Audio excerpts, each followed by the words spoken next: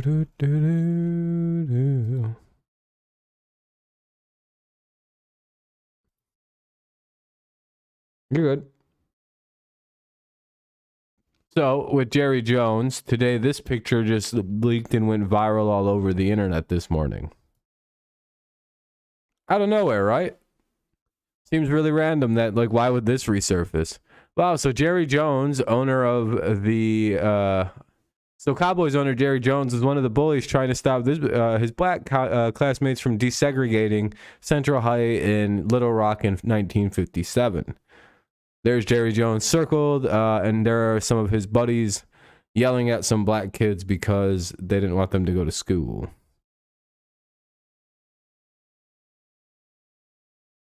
This information is probably being leaked to the press by one Daniel Snyder. Now, this matches exactly what we already know. By the way, this is already well-known information about Jerry Jones. He's already addressed this issue. The funny thing is, what we said that Daniel Snyder was going to have as blackmail and compromise on all these owners was a bunch of already dead and handled scandals with these people, like with these owners.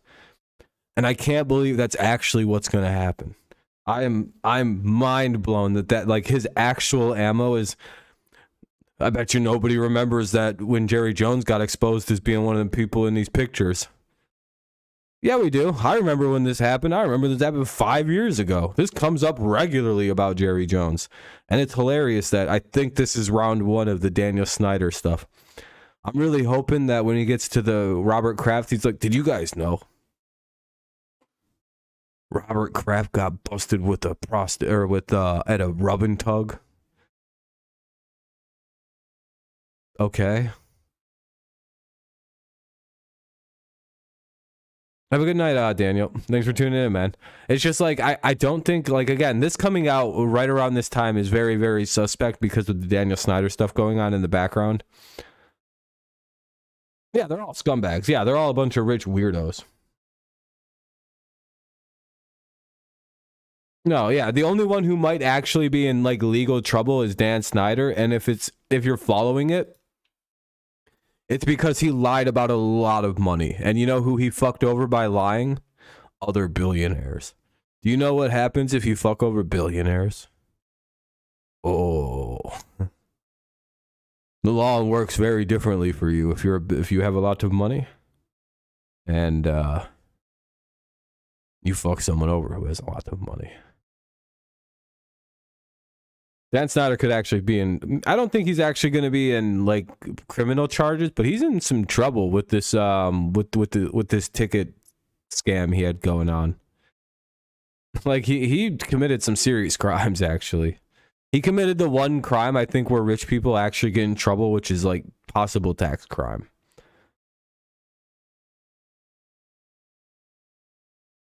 They kind of hand wave off to his human trafficking stuff and kind of went, yeah, our rich guys get away with that and that. But I think he actually has some tax crime on his potentiality. So the government's like, word? Wait, what? Oh, you made more money than you said you should have made?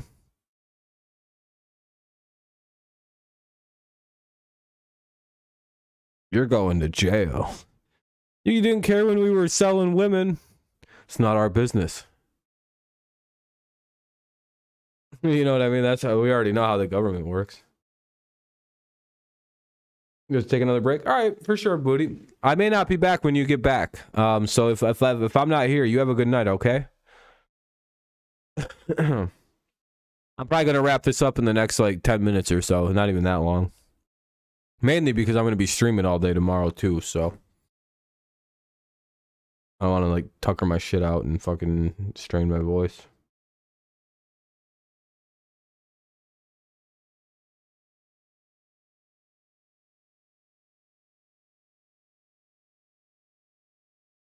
No, you don't have to stay. You got stuff you got to go do. Take your break.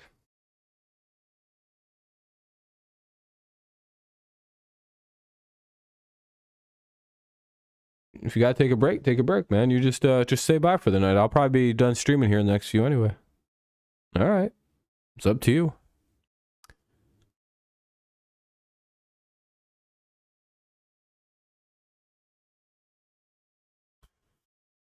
I don't know. I don't really have much else to add. I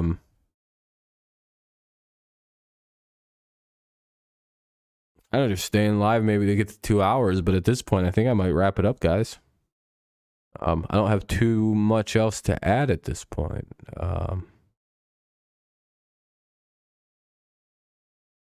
You know what I mean? It's like one of them things where it's like, could I stay? If I do stay live, what's there to stay live about? And I don't know. So I think I'm gonna wrap it up here, everybody. Yeah, see you tomorrow, Booty. You have a good night. Yeah, this is probably a good natural spot to just wrap it up. It's 11:15 almost. I've been live for 2 hours basically. So, alrighty. Well, we'll be live again tomorrow at 12:30 Eastern Standard. So that's whenever the Bills versus Lions game starts for you. That's when we'll probably punch on and go live. Whether that be 12:30, 11:30, 10:30, or 9:30, or whatever various time zone you may live in, we'll be live then. We'll cover that game, go off, and then come back on at 8:20 for the Patriots and the Vikings. So, busy day ahead of us tomorrow. So, yeah. All right. See you later, Booty. All right, everybody. Thank you so much for tuning in tonight. I hope you enjoyed the stream. Yeah. We got streams planned for tomorrow, so hopefully you tune in then. If not, I'll see you when I see you next. Have a good rest of your night, morning, whenever you listen to this. Afternoon, some random time. But all right, have a good one, guys. Thank you again. It was a fun stream. Bye-bye. Good night. Peace out. Go Lions, go Tigers. And, of course, as always, go Patriots.